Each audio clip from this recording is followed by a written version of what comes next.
وَلَقَدْ يَسَّرْنَا الْقُرْآنَ لِلذِّكْرِ فَهَلْ مِن مُّدَّكِرٍ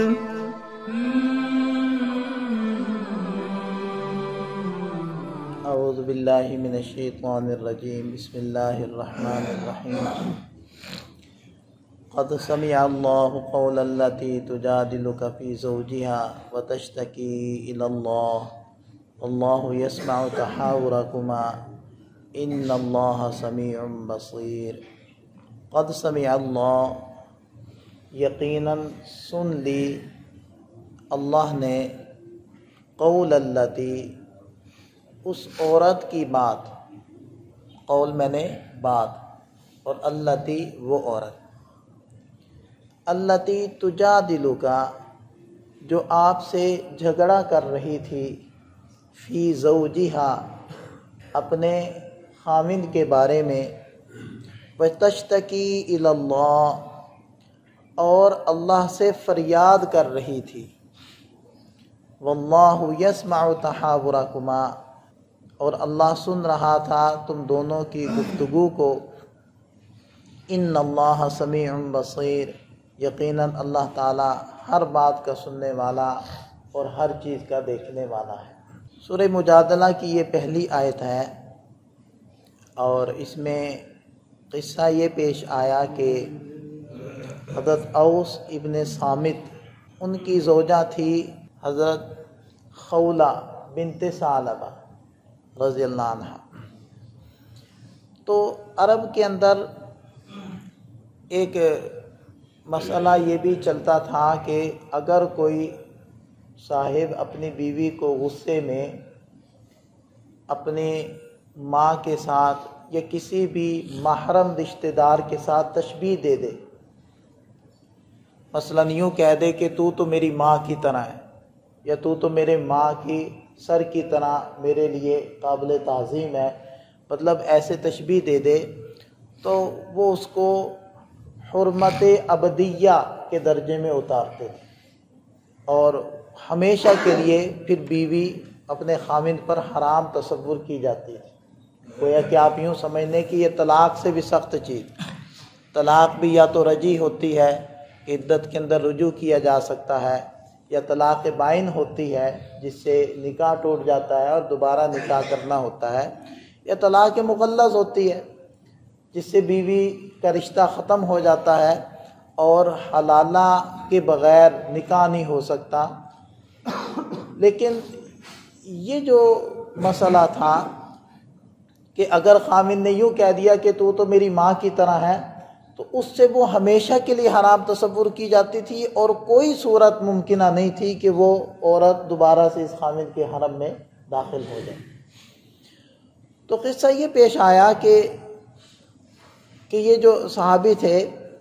حضرت اوس ابن صامت، انہوں نے اپنی زوجہ حضرت خولہ بنت ثعلبہ سے یہ الفاظ کہہ دی، اور یہ بڑھاپے کی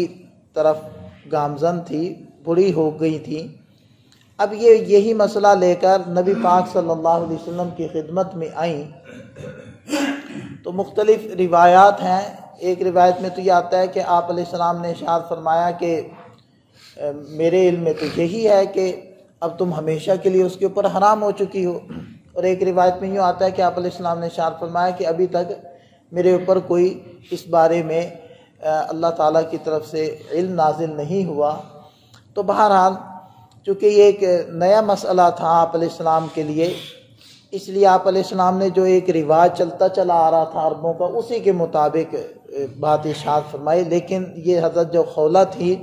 یہ اپنی بات کو بار بار دہرانے لگی اور یہ کہنے لگی کہ اب میرا کیا بنے گا، میری ساری جوانی ان کے ساتھ گزر گئی، اب میں بڑھاپے میں آئی ہوں، تو اب میں ہمیشہ کے لیے ان کے اوپر حرام ہو جاؤں، اور میرے بچوں کا سہارا کون بنے گا۔ تو وہ اس انداز سے بار بار یہ بات کہہ رہی تھیں۔ اس کو اللہ تعالیٰ نے تعبیر فرمایا، قد سمع اللہ، سن لی اللہ نے بات، قول التی، اس عورت کی، تجادلک فی زوجہا جو اپنے خاوند کے بارے میں آپ سے جھگڑ رہی تھی، وتشتکی الی اللہ، اور ساتھ ساتھ اللہ تعالیٰ سے فریاد بھی کر رہی تھی، اللہم انی اشکو الیک،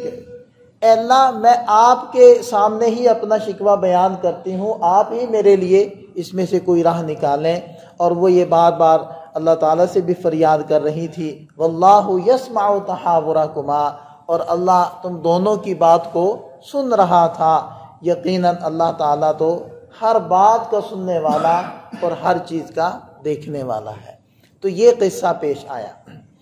آگے اس کا حل